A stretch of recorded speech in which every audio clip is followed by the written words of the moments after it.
श्रीमद् भागवत गीता का 17वां अध्याय बढ़ते क्रम में। जो सुने वही सुखी रहे। इस 17वां अध्याय में सारे कलयुग का जो ज्ञान है उस पर प्रकाश डाला गया है। इस देश में भगवान श्री हरि यज्ञों के रूप में निवास करते हैं। यज्ञों के रूप में, यज्ञ के रूप में, यज्ञों के द्वारा उनकी पूजा होती है और वे यज्ञ करने वालों का कल्याण करते हैं।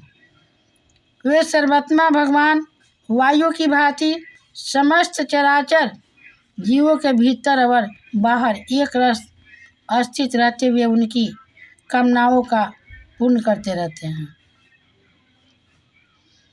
सूत जी कहते हैं, परीक्षित की यह आज्ञा सुनकर कलयुग सिंहर उठा।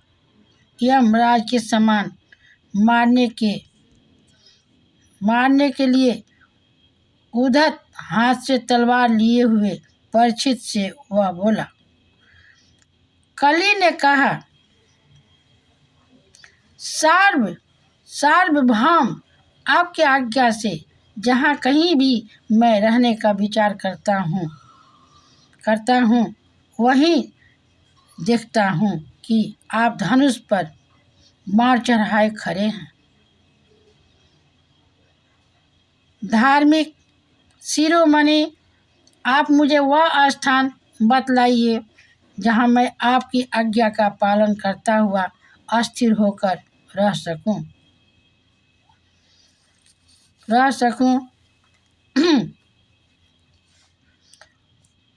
सूत जी कहते हैं, कलयुग की प्रार्थना स्वीकार करके राजा परीक्षित ने उसे 4 स्थान दिए। धीर्त, मदपान, स्त्री संग और हिंसा। इन स्थानों में क्रमशः असत्य, मद, आसक्ति और निर्दयता ये रहने के लिए एक और स्थान सुवर्ण है जो धन दिया। इस प्रकार कलयुग के 5 स्थान हो गए। झूठ, मद, काम, वैर और रजोगुण परीक्षित के दिए हुए इन्हीं 5 स्थानों में अधर्म का मूल कारण कली उनकी आज्ञाओं का पालन करता हुआ निवास करने लगा।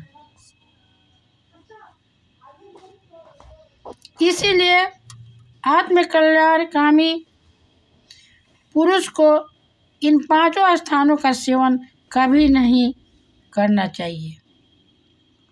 धार्मिक राजा, प्रजा वर्ग के लौकिक नेता, इसके बाद वृषभ रूप धर्म के तीनों चरण तपस्या, शौच और दया जोड़ दिए और आश्वासन देकर पितामह महायज्ञ युधिष्ठिर ने वन में जाते समय उन्हें दिया था विराजमान है। वे परम यशस्वी शोभायमान है। अभिमानु नंदन राजा परीक्षित वास्तव में ऐसे ही प्रभावशाली है। उनके शासन काल में आप लोग इस दीर्घकालीन यज्ञ के लिए दीक्षित हुए हैं।